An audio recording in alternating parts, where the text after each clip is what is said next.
I was handcuffed Right. in performing my job that I was actually hired to do, which is mitigate risk for the organization that I work for. How did the other Black employees who were not in HR respond to you? I was at MD Anderson receiving treatments and receiving text messages, waiting to go in for radiation or whatever.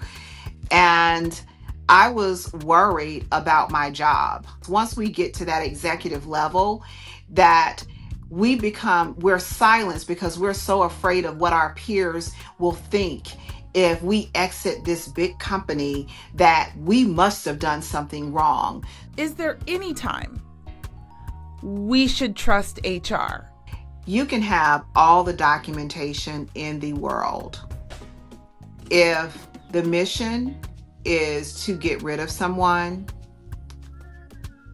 unfortunately, companies out there that are rogue, they will do it by any means necessary.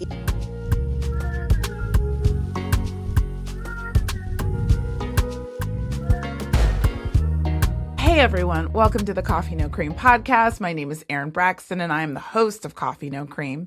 Here on Coffee No Cream, we are unapologetically dedicated to Black women. In today's episode, I have HR expert Tai Robinson. Tai is amazing. Tai and I have been trying to get together on this podcast for a couple of months now, and I actually found Tai on TikTok because she has just recently published a book called Surviving Toxic Workplaces. And why this is so unique, it is because Tai is an HR professional. She's going to discuss what it's like to endure and have a coffee no cream moment when you're actually working in HR. We also talk about whether or not HR is your friend and when you should trust HR, if ever. Tai is going to share with us all of the wonderful things that we can expect to find in her book. And I just want to get right into the episode. So before we do that, guys, I just want to ask that you please like, you please share, please subscribe to the podcast. As you know, we are growing. I want your feedback. I want to know what you guys think. Hit that like button, subscribe, all the things. Leave me a comment and let me know if you like this type of content and what you think. For those of you who are interested, I am offering motion hours where you can have that one-on-one time with me to get into motion, to try to move the needle. If you're stuck, if you have a problem at work, if you want advice on how to pivot into your pivot season correctly, how to get the most out of it so that you can get into motion. Motion hours are able to be booked with me at coffeenocream.com/motion. The Facebook group link is below. If you are looking for educational resources that are free, we have almost 2,000 of those in our free educational resource database. Go to coffeenocream.com/free. And let's just get into the episode, guys. I'll see you over there. Welcome, Tai. How are you today? Wonderful. Thank you for having me. Thank you so much for being here. So I'm really excited for you to be here because, you know, Tai and I, we connected on TikTok a while ago, and I think the first conversation we had, I don't know, we were on the phone for a while, but I connected with her because she has this book, which she's going to share with you guys shortly, but it's called Surviving Toxic Workplaces. And I thought, oh my gosh, this woman has to come on to the podcast because she is an HR expert. So before we get into Tai's coffee no cream moment, Tai, just tell everybody what it is that you do in your background so we can set you up properly for the story. Thank you again, Erin. I actually started my career in the human service field. And so my undergrad was in criminology. Really enjoyed that space. I work for college educational institutions. So I really had a great experience in making a difference in kids' lives, young adults. However, I really had this calling that I wanted to have a greater impact because I could see the difference that I could make in the educational space as an advisor, working with students, helping them navigate their education. But I really wanted to move into the sector of what happens, when you graduate from college and, that support that we've never probably had and didn't realize that we needed. So I ended up 10 years ago transitioning my career into the HR space. So I have a human resource development degree, a master's in human resource development.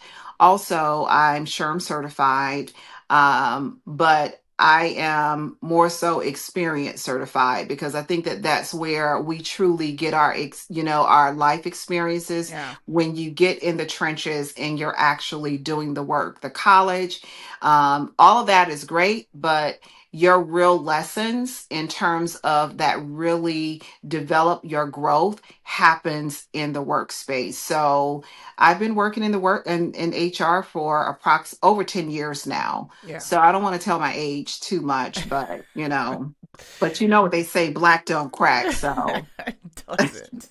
Doesn't. And I know how old you are, and no, it is not cracking. Okay.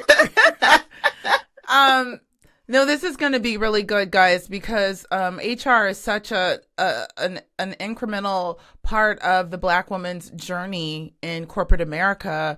We find ourselves in front of HR one way or another eventually, right? So for those of you who are joining us for the first time here on Coffee No Cream, we share what I like to call coffee no cream moments. Those are moments that happen to us Black women in business and in life just because we are Black. Now, Tai is going to share with us one of her coffee no cream moments.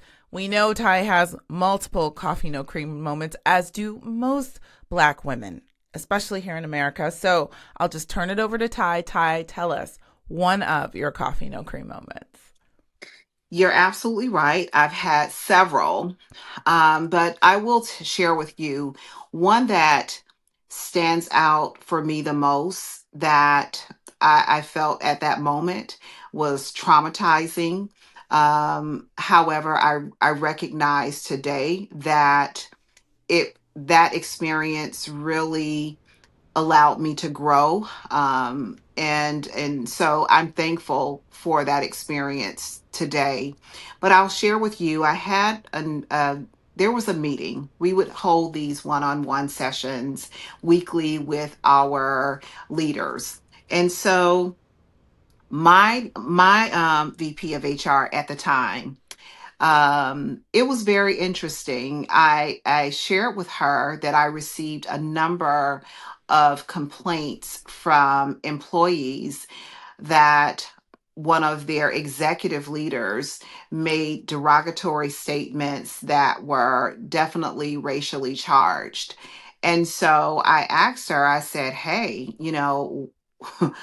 what do we do here? And, because I really felt, sad to say, I felt somewhat uncomfortable because here I am having this conversation with this white woman.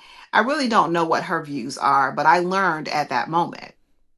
And so she said to me, she said, well, exactly, tell me, what's going on and what are they saying? And I said, well, these are some of the comments that were made.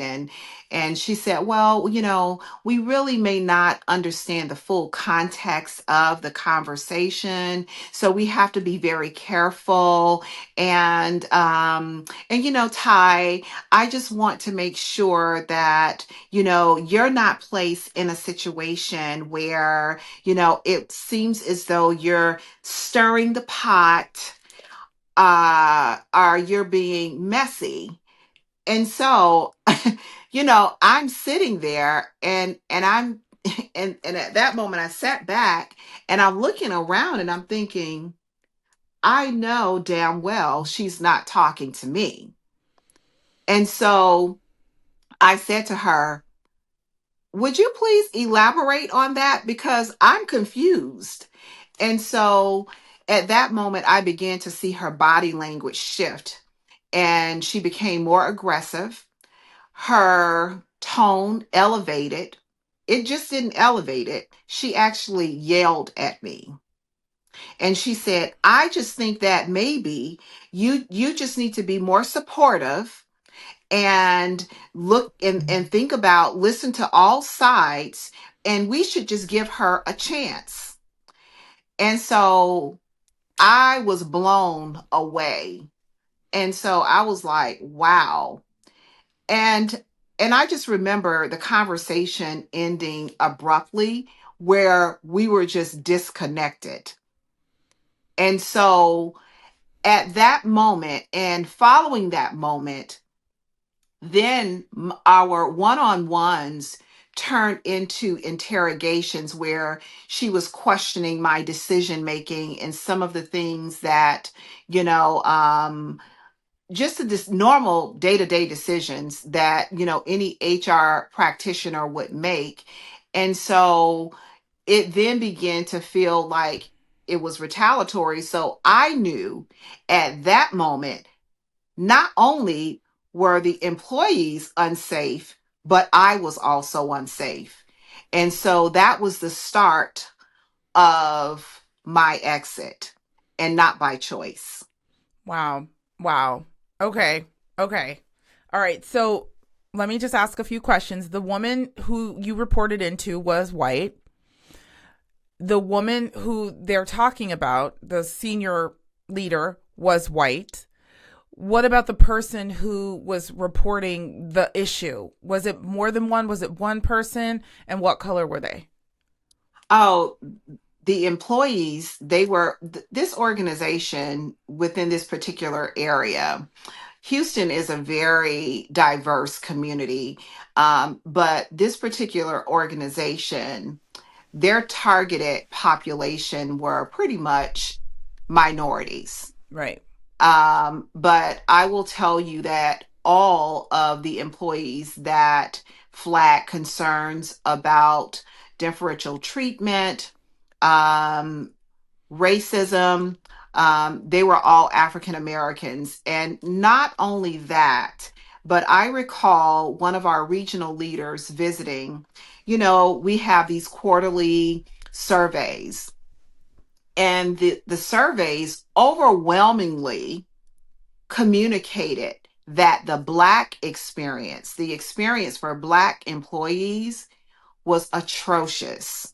Mm. And so I often tell leaders, if you plan to take the surveys, make sure that you're planning to actually offer solutions, because that just angers, everyone. And I remember sitting in town hall sessions where African American employees were raising these concerns in this large forum.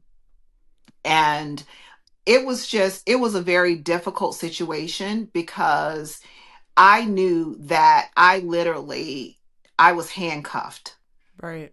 in performing my job that I was actually hired to do, which is mitigate risk for the organization that I work for. But unfortunately, that was my role on paper, but that wasn't my actual role. Okay, so many questions. Okay, so yes, we experienced. I saw the retaliatory behavior coming from her. And when you said when they ask, you mean when leadership asks employees to do surveys, when they run a survey, you're saying that they should be prepared to listen, take ideas in, that sort of thing. Did did they do that in this job at all, or this establishment? Did they take into consideration what they were seeing on these employee surveys? Absolutely not. Mm-hmm. There's a saying that the fish rots from the head. Mm-hmm. And so, as, time, moved on, they were very strategic in how they would set things up. And these are some of the things that I talk about actually in my book, in how placing people that look like me in important roles. And basically, we have the titles, but there's absolutely no positional power, no authority to actually execute your role. You're sitting at the table, but you're silenced. So they definitely, there was never a point where I could see a genuine effort to make things better. It just, places like that, they're just revolving doors. People are coming in and out. And so that was basically that was the experience there. Yeah, this is interesting. This is so interesting. This has come up before. I brought it up in one of the roles I had when Abby, the attorney, was on. She brought up being used um, against other black. She's an attorney, obviously, and she was used against claimants. I guess from the opposing side, and they used her because they knew that another black person would trust her. I talked about when I worked in advertising how they would just, oh, we need a black face because the client or the prospective client wants to know that there is diversity working on their business. And then they, parade you into the room or into the presentation when it was time to, win business or act like, they really cared. So this is very interesting, what you're saying about you had a seat at the table, but you had no say so, you had no power. I'm curious, before I ask any other questions while this is on my mind, do you feel, because that puts you in just such a bad spot, you know what I'm saying? Like, do you feel like, how did the other black employees who were not in HR respond to you? Like, how did they feel about you knowing that they maybe had said something to you, they had complained? Do you feel like that just made things more difficult for you being in that position? It absolutely made it very challenging for me. But I will tell you that as a first generation college graduate, someone that's worked with students, helping them plan out their collegiate experience and even careers. Um, there's nothing that anyone in any job can do to make me compromise who I am for any amount of money. Let me be very clear about that. So, unlike a lot of HR practitioners, because it's a really tough place to balance. But the employees there trusted me. Um, they, I, it felt like at times that, and really and truly, this is someone that I admire. When we think about Harriet Tubman, the Underground Railroad, I felt like Harriet Tubman because Yeah. everyone was coming to me and wanting me to save them. And then, I had a responsibility, an obligation, even in our tactical meetings, the expectation was to make sure that if there are any risk that you believe could potentially bring harm to the company, that being, of course, lawsuits, Yeah. to make sure that you bring that to leadership's attention. And so what began to happen is when I would raise these concerns, they weren't my issues. It wasn't my lived experience so much at that point in time. Then the target was on my back, because the reality is that they didn't want to hear it. They wanted someone in that role that would basically protect them, from the behaviors. And I'm like, the one thing that I can't do and I would never want to do is change my blackness. Right. So you're right, Erin. It was a really, really tough situation to work in. And I think what was even more challenging that really, really communicated to me, informed me that this organization, their true values, the ones that were written on paper, was not the ones that they were actually living.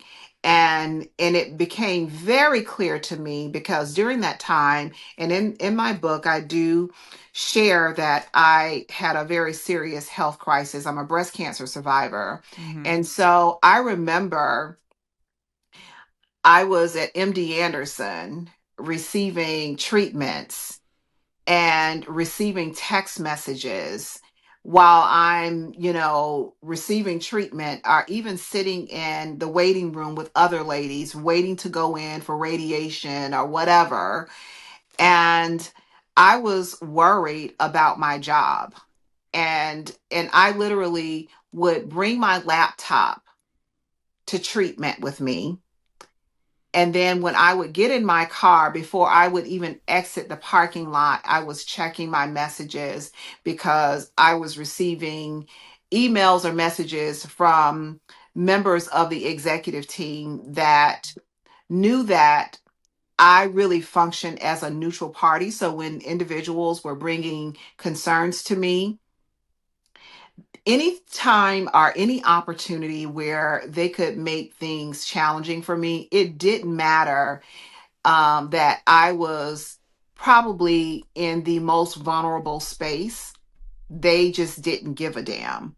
And so that was just a hard pill to swallow, because what I do know is that if you would treat someone like that, that's going through something, a life crisis, in that manner, the way that I was treated, that tells me everything that I need to know about who you are as an organization. So many questions because I know when Abby the attorney recognized this happened, and she was she was it was just more of a personal one-on-one. When it was happening with me, it was just, it was corporations, like whatever. You know what I'm saying? Like I didn't feel like I was harming anyone because I wasn't being put in a position to be harmed. I was just being used just to show there was representation there, right? So so many questions because when you let me start with the first one. When you realize that you were just a figurehead, you were just there, you weren't given any power to affect anything, to help anyone. Did you know in those moments, and this is before the breast cancer, the treatment, did you know that you were going to leave this organization? Or did you take some time to think? I definitely knew that this was not a place that I would thrive in, and could make this the place that I retire. I Right. was very clear about that. In full transparency, I think that as we matriculate through life, and and we're in our 50s, and we're like, okay, I only have so many more years that I intend to work. And so you really want to make that place your place. Yeah. But I knew that the way that people were coming in and out, and then also there was enough data to inform me that, I definitely needed to create an exit strategy. And so it was even, let me just say this, I didn't have time to create an exit strategy, because in the retaliation that I experience, and that many people experience, oftentimes is subtle.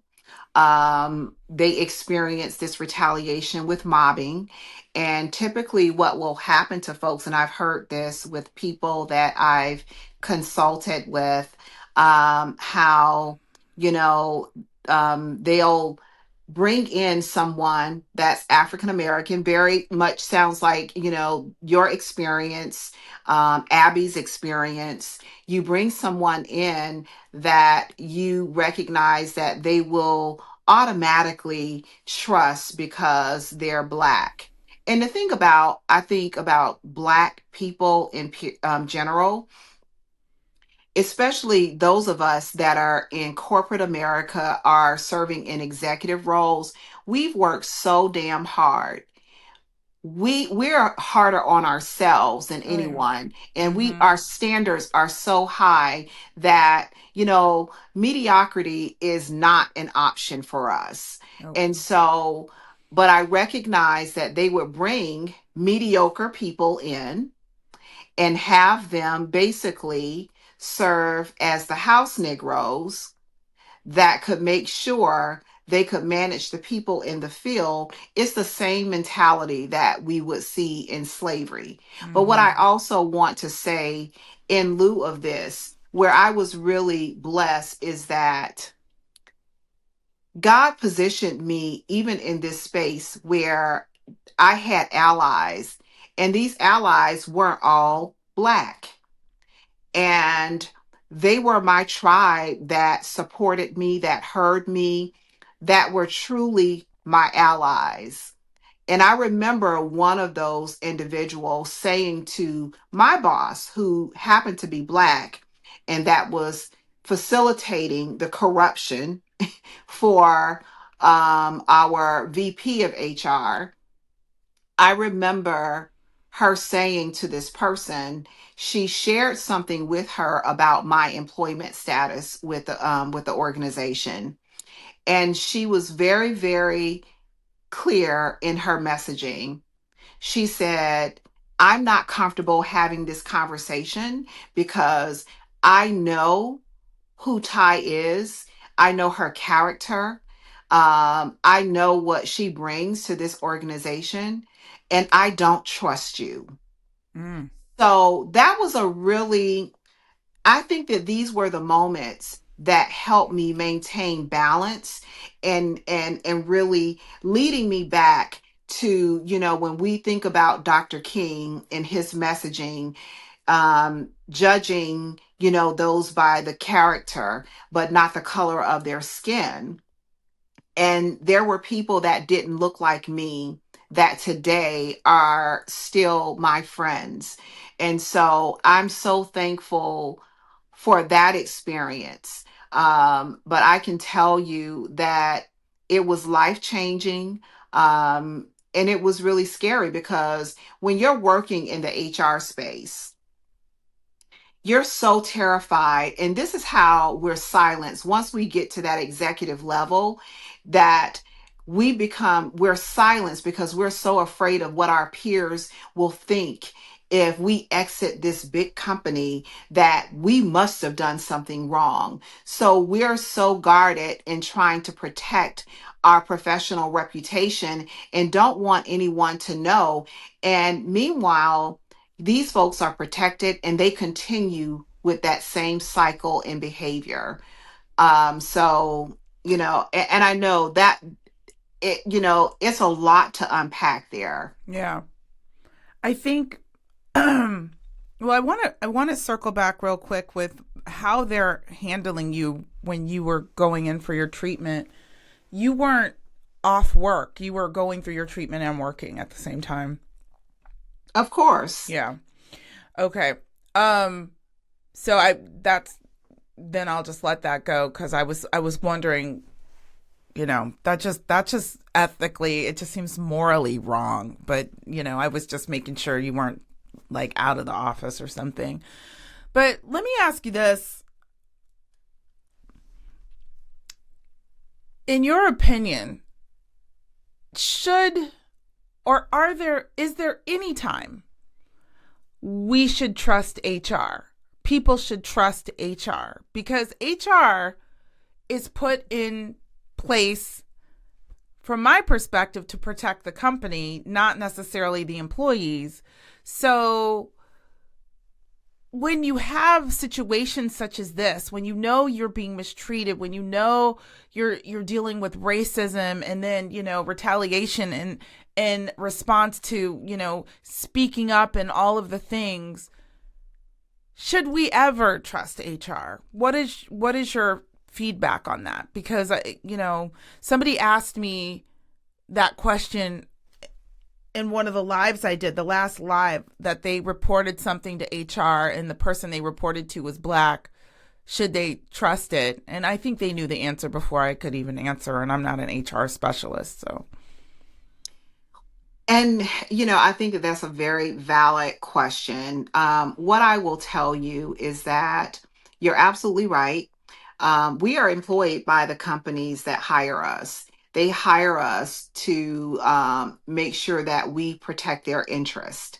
Um, I'm people centered, but I also have a very strong business acumen. So I understand very well how those can marry well. And you can really create a healthy work environment when companies provide the proper training, because it's not the place. I think that everyone probably has some level of toxicity. We just manage it differently. Sure. And so, to answer that question, I think that there are some HR practitioners that you can trust, and unfortunately, there are some that you can't. And so you have to gauge the environment, the hierarchy, understand the dynamics of any relationship, because it doesn't matter. It doesn't have to be the head of HR. It could be a manager or a supervisor. You never know the relationships, the isms that we hear about in the workplace, how people are so connected. So I think that going to HR, you have to understand their role, and what their role is definitely is to protect the interests of the company. But also, there are many colleagues that I know that operate with very high ethics. And so when you operate in that space, sure, you might feel comfortable going to that HR person, but I just think that you have to know where you are. Be very observant about your environment and who you work for, and understand the culture. You read the values, you read all of the great things that they say that who they are, but you have to also take inventory of, are we living these values? Do I feel valued? So it just depends on the person. I mean, I, honestly, there is no yes or no to that question. Now, Mm-hmm. I will say this: me as an HR practitioner, I've never had that issue. I think that my skills, my delivery, my execution has been my currency. Therefore, in the right workspaces, my currency has been very high. So my leadership has, in those environments, they valued what I've brought to the table. So it's just different. It depends on the organization, the company. So what do you say to those black women who don't have a Tai Robinson to report to? They don't have a trusted resource in HR when they're dealing with something, and because what did you tell the people that you were reporting into you when you told us the coffee no cream? What do you tell people like that to do? I mean, would you? Because I mean, to say go get another job, or you probably should start looking, or whatever, might really be the solution, right? But what do you say to people when they're met with HR departments that are basically shit and aren't there to protect them, aren't really listening to them, aren't going to do anything about it? I mean, for sanity's sake, of course, I would say leave, but I mean, it's not always that easy. I think when the trust level, when you're concerned about whether or not you should have this conversation, First, I think we all should have a board of directors, our personal board of directors. So my recommendation would be to have a conversation with someone that you trust, you respect, maybe outside of the company. And that way, you're not placing yourself in the line of fire. You can get some really real advice instead of possibly placing yourself in a situation where that information might be used in turn into a to retaliation. So, and that's just the real thing. It happened to me. So I can't be a hypocrite and say, oh no, it doesn't happen. It absolutely happens. And so I think that you have to, it's strategy. It's all about strategy. And the first point of contact, if you believe that something is happening where it violates your rights in some form or fashion, I would seek consultation outside of that organization. I would do that first. Talk to a therapist even, because I can tell you that over the years what I have found, there have been so many people that have taken FMLA for mental health reasons Yeah. because of the workspace. So I would strongly encourage you to have a conversation with someone that you trust outside of the workspace first. Okay, so you said a therapist, maybe like, can you give a couple of other examples just in case somebody needs that? Absolutely. So my book is the cheapest form of therapy that you probably could get. Show us the book, Um, Ty. Can you hold it up? I sure can. So this is definitely this is a very inexpensive guide. A lot of great information there packed. It comes with a workbook. It comes also with another download of resources. But I think that overall, and I'll move back to my experience and what I would share with someone is I would probably reach out to someone outside of the organization first, because again, you just don't know who you're talking to. Right. Um, Outside of the organization, that may be a professional therapist, even your minister, talking to someone, using church resources, a spiritual guide, because I can tell you that a friend of mine said this to me recently: faith and fear cannot live in the same place. And Mm-hmm. so my faith at that moment had to be stronger than my fear. So I would absolutely encourage you to utilize those resources. And then I will tell you that if your situation falls in the lines of discrimination, something that's violating your rights, then it is important that this is documented through HR. Because typically, when you're filing a EEOC complaint, that filing, they will ask a number of questions. Did you follow the proper chain of command? Your company may have a grievance policy, but all of these things are ways to document your experience, if even if you do intend to exit. When you talk about documentation, I've talked about it before, like a CYA journal or something like that, where you can keep documentation. Can you? I'm sure you talk about this maybe in the book as well. Can you talk about documenting and how to document? Because see, a person like me is thinking, like, even though you reported it to HR, you have to come to HR properly with the right information as well. So HR is the I guess first reporting step, but you need to document that stuff so when you come to HR, you are ready and prepared, correct? Absolutely. And sadly, the burden of proof is on you. Mm-hmm. It definitely rests on your shoulders. So it's really important that you document those experiences, those conversations that you're having, perhaps with this person that you're having this experience with. But I want to tell you, and I want to just be very candid with people. You can have all the documentation in the world. If the mission is to get rid of someone,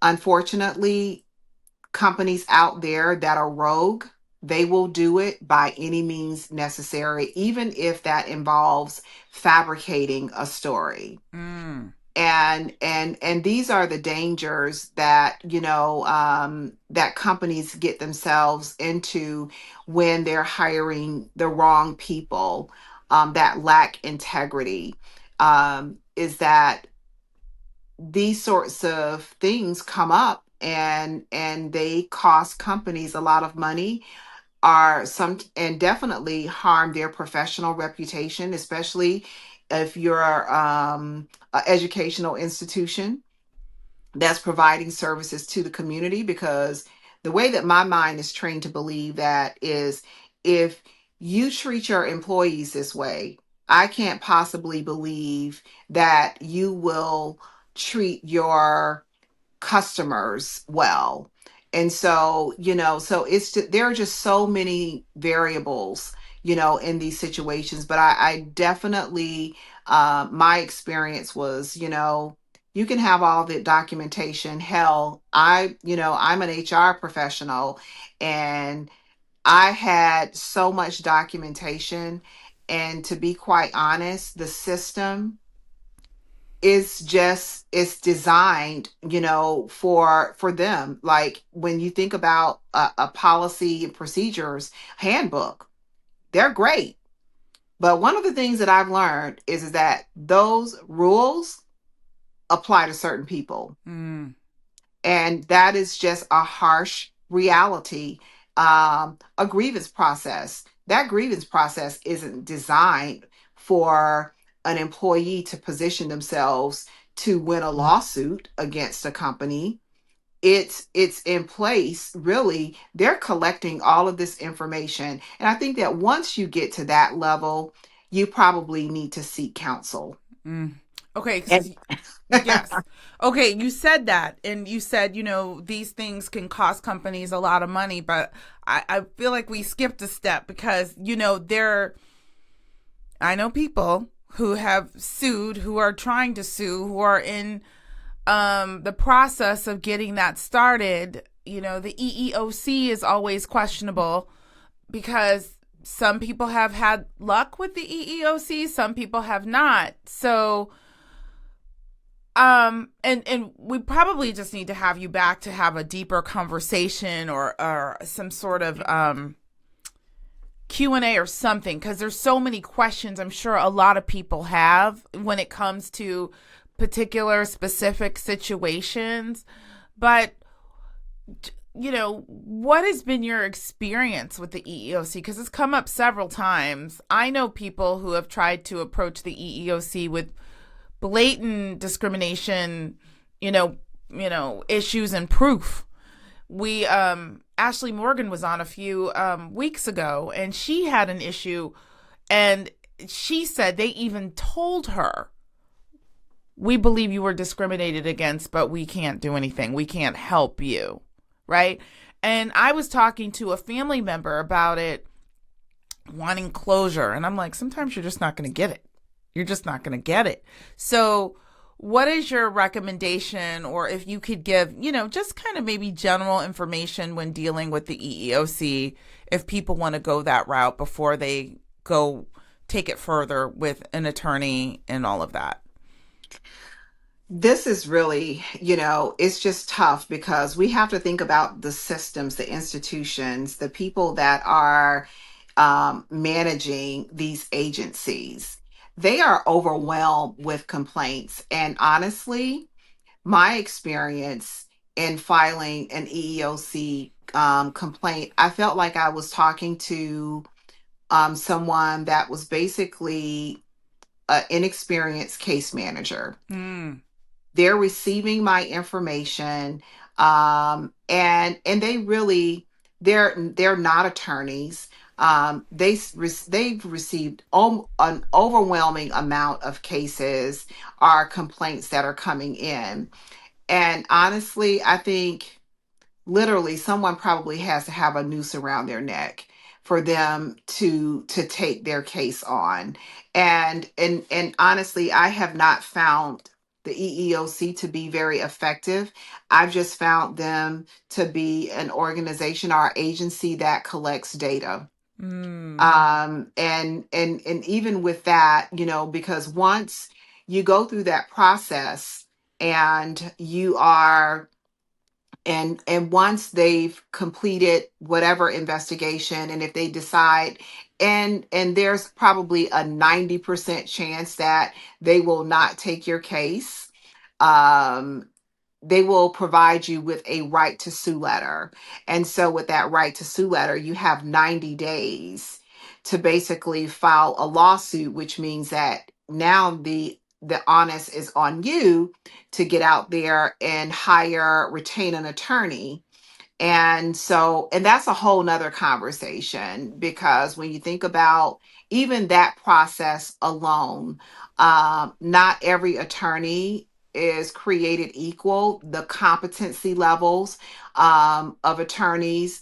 And so I will tell you from my experience, one of the things that I did believe that it was important to make sure that people that purchased my book, that they received information on deadlines, term limits, because these are some of the reasons why court cases get thrown out, because you did not meet certain term limits or even understand certain the process, the court process. So I'm not an attorney. Let me just make sure that I put that out there as a disclaimer.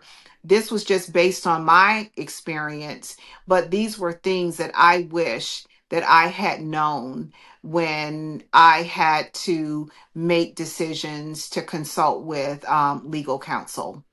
Yeah, I was going to bring that up because I want to get into this book and what happened with your case, and you can talk more about it, but you missed a deadline, or your attorney missed a deadline due to the I don't know how to say it, maybe the attorney wasn't great, and then that changed what ended up happening with you. So yeah, guys, and surviving toxic workplaces, and we'll have all the information below this video on YouTube, and I'll put it in the show notes as well. But Tai gets into like those necessary deadlines, that sort of thing, so you can make sure that if you do find yourself in a situation where you need to go that route, that you have the correct information.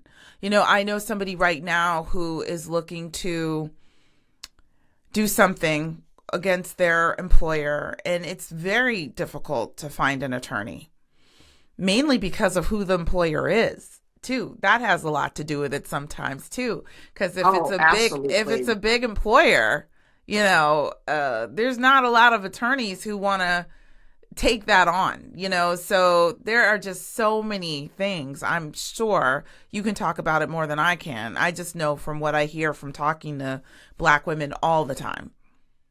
You're absolutely right, Erin.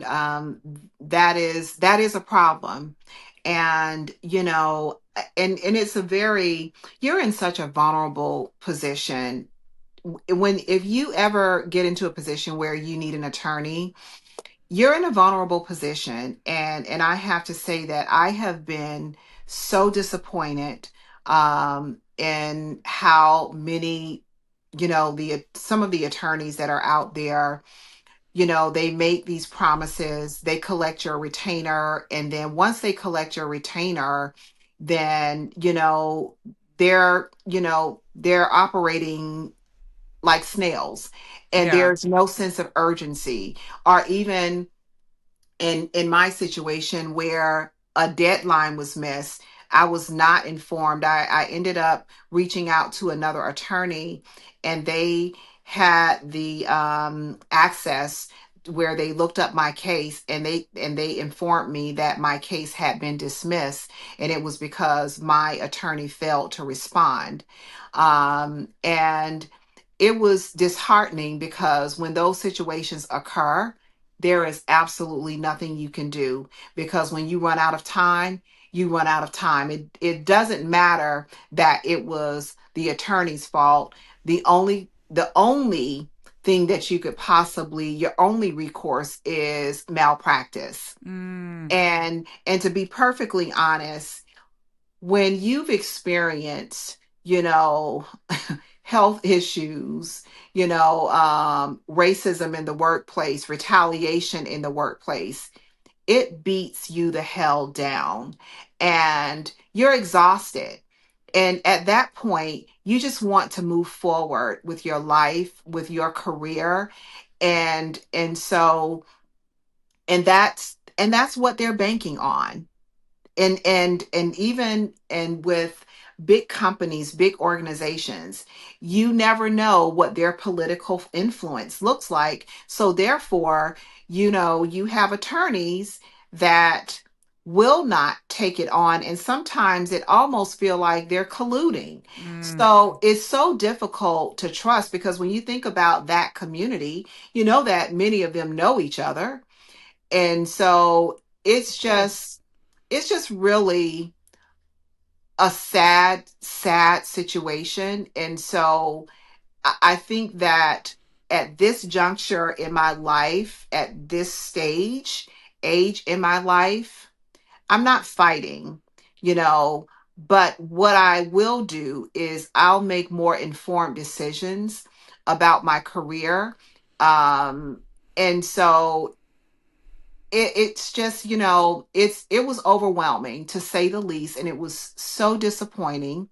And so in that workbook that I provide also, it has a checklist for those that are in a situation where they may need to hire an attorney.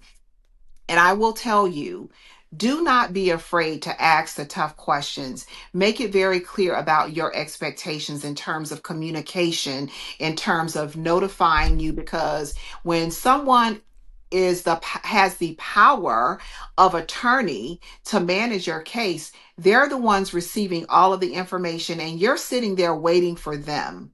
So make sure that this is someone, number one, that has a proven track record of results. Check cases, not reviews that you read online. Wow. Okay. So let me just say this one thing, and then I want you to tell us more about the book. Um, from what I'm hearing, and this is easier said than done. I'm not being flippant or dismissing what anybody else has gone through, but it's important that we do our best not to internalize the stuff that is happening to us on these jobs, because it's almost like in many situations and instances we are in an uphill battle, and the cards are stacked against us before we can even get anywhere. And again, I'm not discounting what anybody else has been through.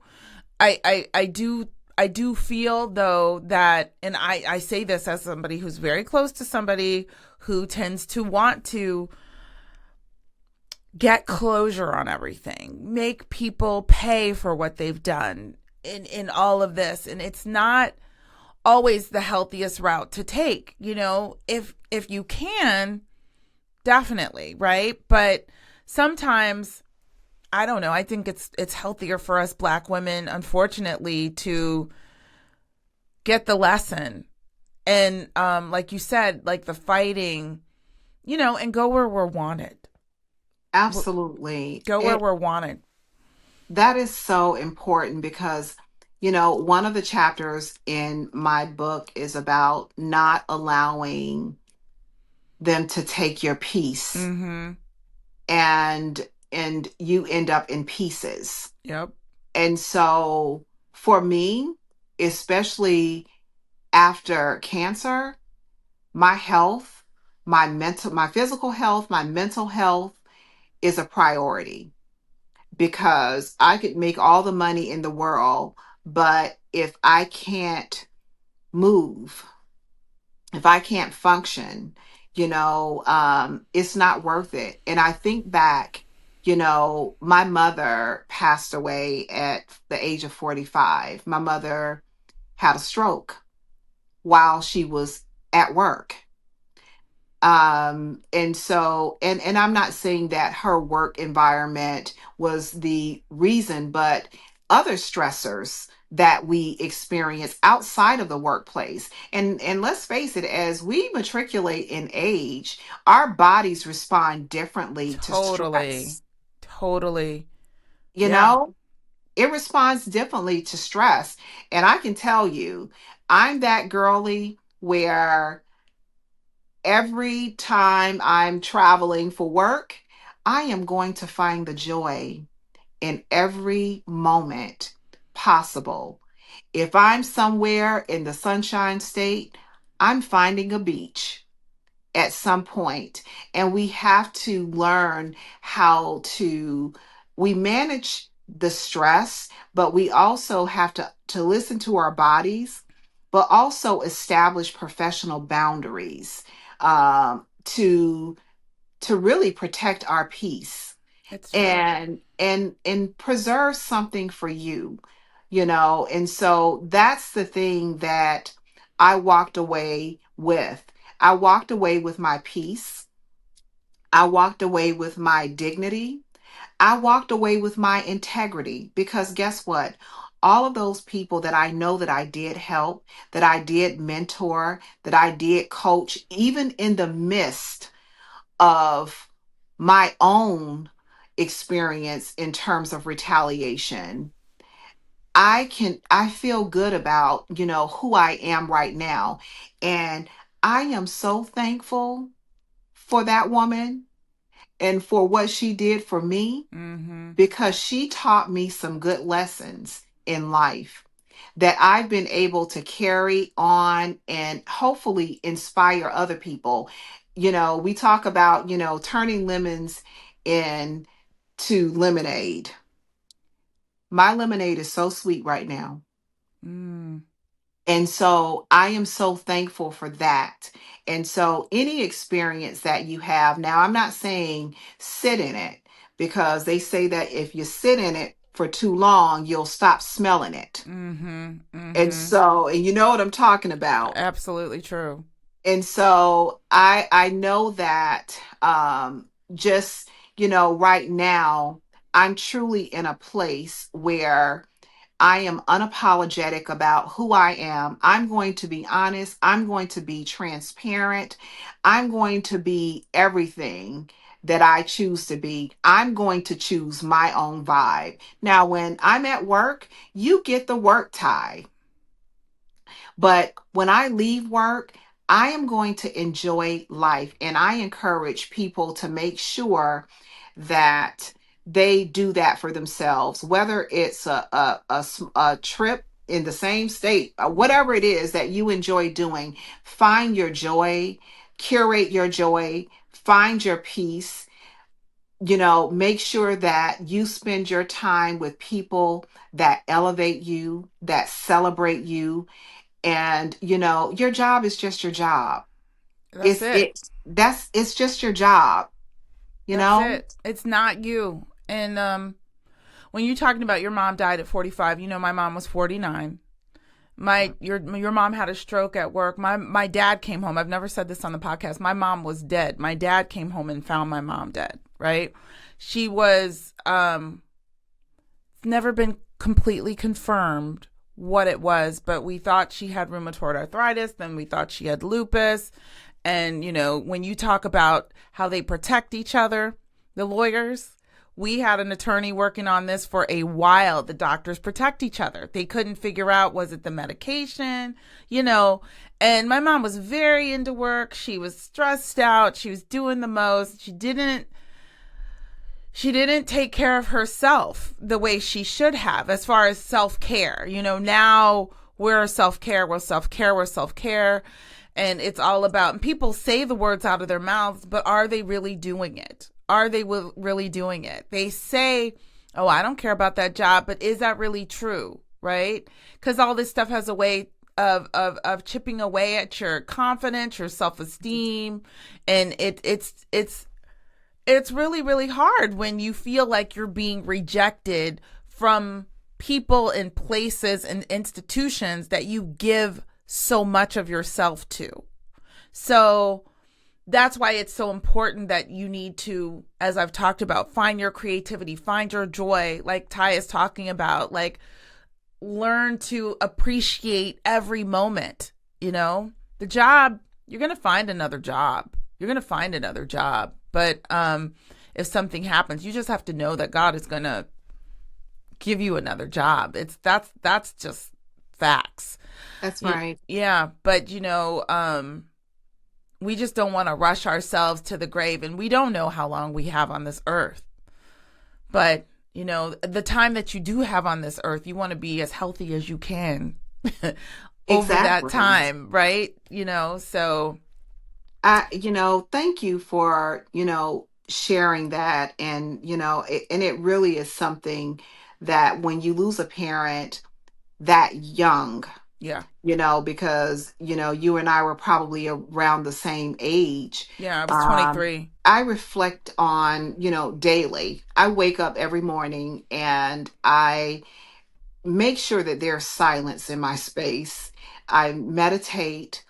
And I think about all of the things that I am grateful for. I am so thankful to just be here.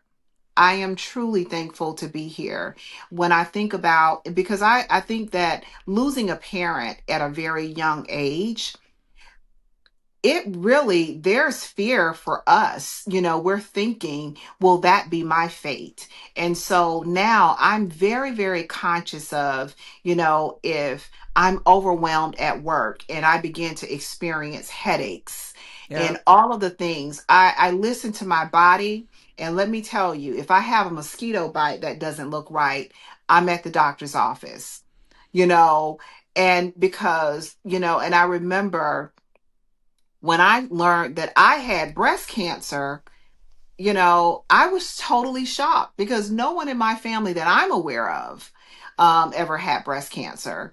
Um, but again, I was thinking, here I am, very close to my mother's age at that moment. You know, I have a small child, at that time, I have a younger brother, and it was just, it was a very scary time for me. So to experience, the workplace stuff and trying to balance all of that, you know, I recognize what's really important in life. And that job is not everything. Now, let me say this, we definitely need money to Of sustain course. ourselves, but, at what expense?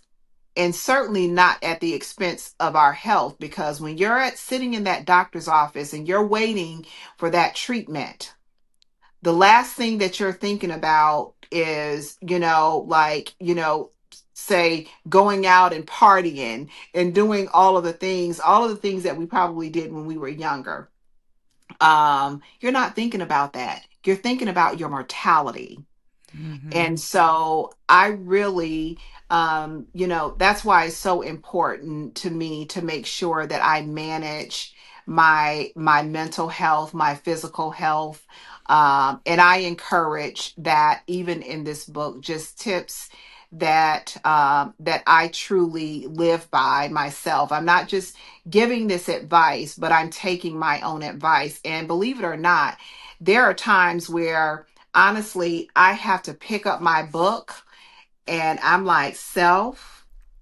I have to remind myself about things. Yeah. So, but it's just, I think Erin is just so many life lessons that, that we can share and we can talk about. But, this journey has been an amazing journey. So I hope that in my life that I leave a legacy, not about, what I have, but I want people to remember their experience with me, how I made them feel in a moment and treated them well. And that's even in my professional workspace. Before I get you to really tell us about the book, because I keep saying that, tell us how it ended at the job, because you clearly there was a lawsuit or something that didn't get handled properly by your attorney who was trash. So can you just can you just tell us that, and let's just close that loop and then we're going to talk about the book. So, people like to say, well, you know, I was let go. Girl, I was fired. Yep. And it was a totally, I mean, when I say that it was a fabricated story, and I would have never believed in my life that someone would fabricate a story that it was just unbelievable.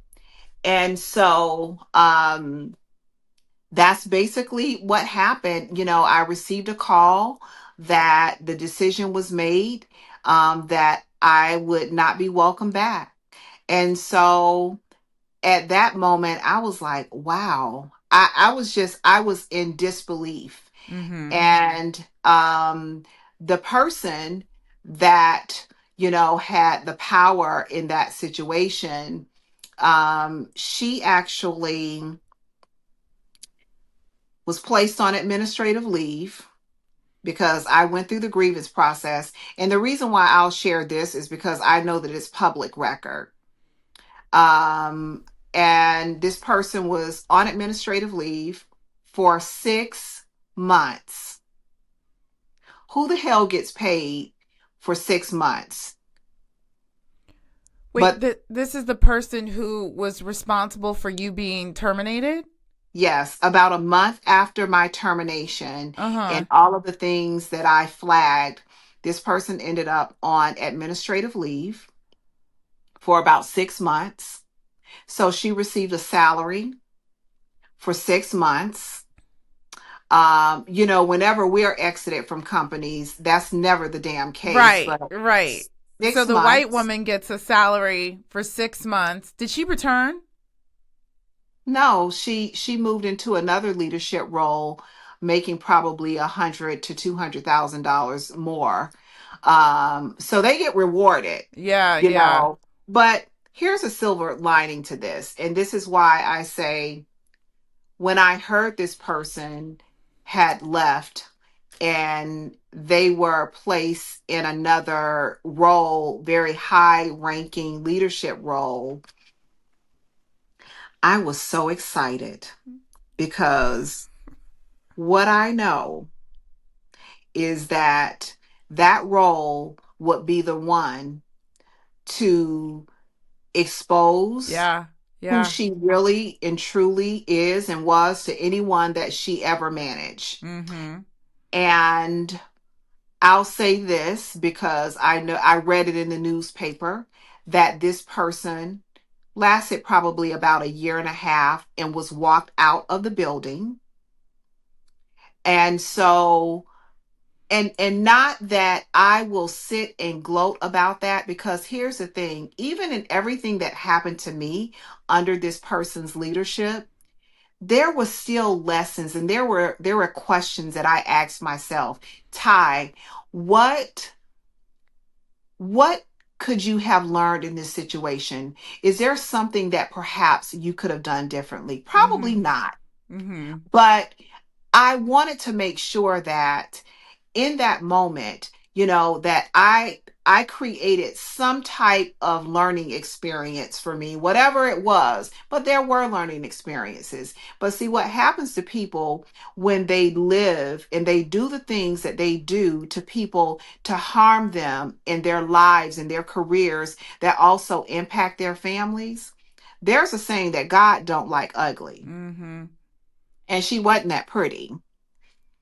So, so you were harming people in their careers, and you didn't learn anything because you were protected. So you continued on with that same path. And we see that in people. And remember, I mentioned earlier that in my early career, I worked in the field of criminology.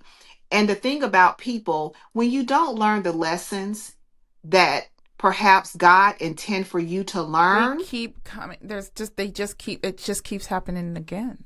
That's it. exactly, So exactly. so we want to, like I said, this person I talk to all the time, you want closure, and you want to see that person, and fortunately you got to see that. I mean, I'm not even going to sit here and lie that whether you gloat about it or not, you could say you're not gloating. I would gloat a little. I would, you know. Um it is sweet to see that happen to somebody who wronged so many other people, but sometimes we're just not in control of when that's going to happen or if that's going to happen.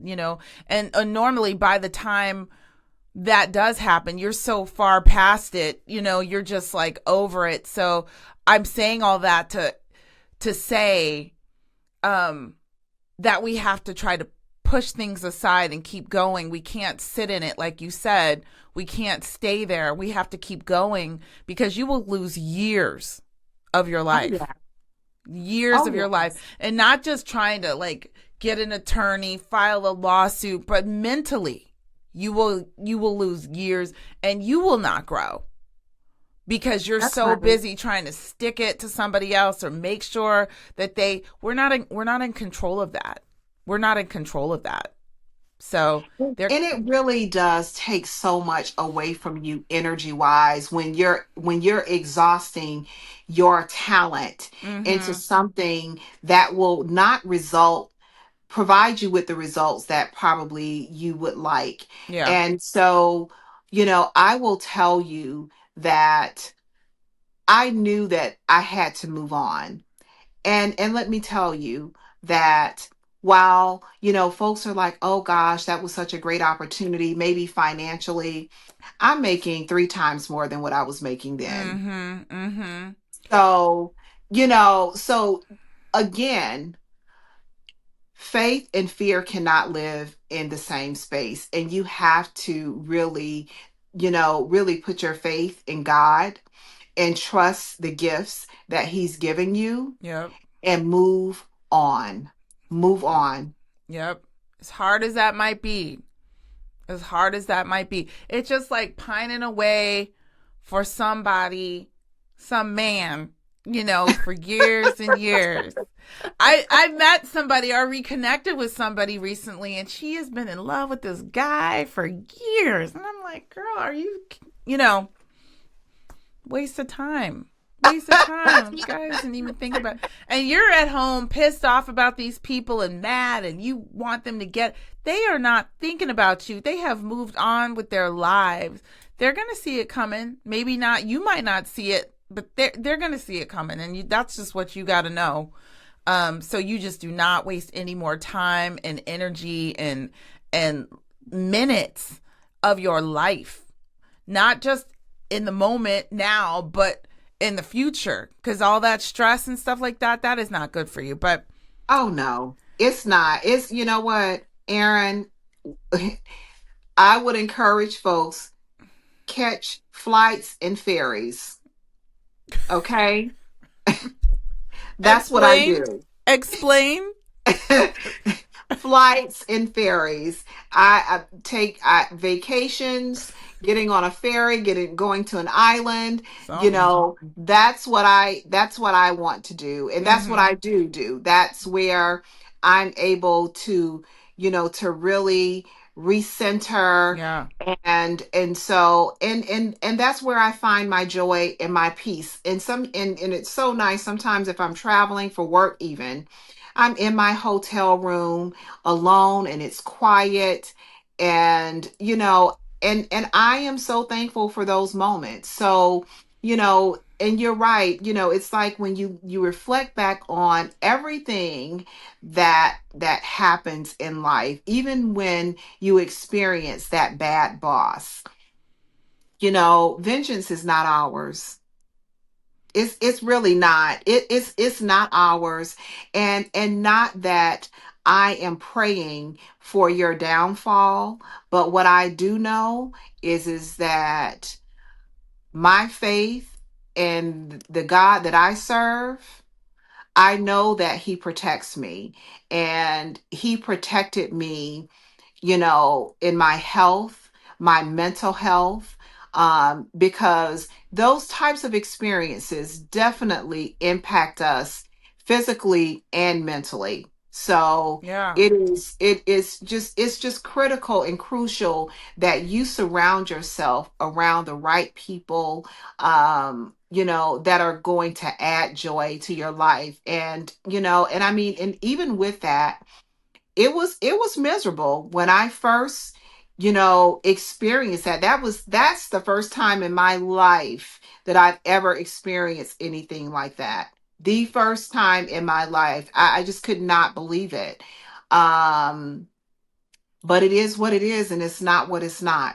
And you have to move on. And look what happened as a result. I can look back in my life and, okay, I was let go from that place. Okay, these people fired me, right? If those people I was working for, the toxic client that I talk about all the time, the last one, if they had not fired me, I would not be sitting here talking to you right now. If those people who you work for had not fired you, you wouldn't be sitting here talking to me right now, because you wouldn't have your book, you wouldn't have your story. So it feels like shit in the moment, and you cannot understand why you're going through this. What is the lesson God is trying to teach you? What do you need to learn from it? Sometimes you have to think about it. Sometimes you have to get a little bit further away from it to realize that, but you can always turn back and connect the dots. You can always connect the dots after the fact. You always can't see it when you're in it. When you're in it, you're just like, I don't even understand what's going on. But I just encourage everyone to realize, to know, to pray for the lesson so you can get that thing and move on. Because if you don't get the lesson, it's going to keep coming back. It's going to keep happening. Okay, Tai, tell us about your book. I want everybody to know about this, and I want you to tell them what's in the book, what they can expect. I know you've discussed it a little bit, and then where you can get it, where you can get your copy of the book. I have mine. It's upstairs. I did not bring it down with me. So tell everybody about your book, and, so they can know why they need to get this. I am so excited about this book and sharing my experiences with you all. Really, this book serves as a guide. This book will provide you with insightful information about, if you're experiencing a toxic workplace, what are some of the strategies that you should probably implement in your life to protect yourself, day-to-day tips to get through it, because everyone's not in a position to just quit their job. So I certainly was not. I'm in the workplace right now. So these are the lessons in this book that we did not learn in college. We learned the lesson of, maybe following deadlines, being responsible, but we didn't learn all of the strategies in terms of navigating the dynamics of the workplace, in terms of relationships, understanding the hierarchies. So these are the tips that you will utilize, you will receive if you purchase this book. In addition to the book, it comes with a workbook. Outside of this book, the workbook also provides information on, say, for example, you are experiencing a toxic situation and you're trying to figure out how do I document all of these, situations. So that workbook actually provides a guide showing you how to document information. In addition to that, if you ever find yourself in a situation where you need to consult with counsel, I have a guide there for you, questions that you should ask to make sure that you're hiring the right person. In addition to that, it will come with a resource document that provides information on term limits, the Whistleblowers Act, so many different things that we're not aware of. You guys, you can find this book on survivingtoxicworkplaces.com. So you go there, get your copy. I would encourage you to even gift a copy to someone. This is a great gift to give someone. And, Yeah. this is really, this story and this journey is not about living in the toxicity, but it's about growing, becoming a better person, resilience, all of the things that we need to continue to move forward in our careers, in our personal lives. So that's what it's really about. It's not about sitting in the stuff, but really truly moving on. Okay, Ty, I just think that what you've shared with us today has been so amazing. So many of my viewers have expressed issues and concerns and asked questions about what they need to be doing when they're dealing with their toxic workplaces. So your book was right on time and well needed. So guys, visit survivingtoxicworkplaces.com. Get Ty's book. This woman has the information for you. She has lived it. She knows what she's talking about. She is an HR expert. Ty, thank you so much for being here today. It took us a while, but we finally got it done. So thank you, thank you, thank you. And I think that's it, guys. So thank you guys so much for watching, and we will see you in the next episode.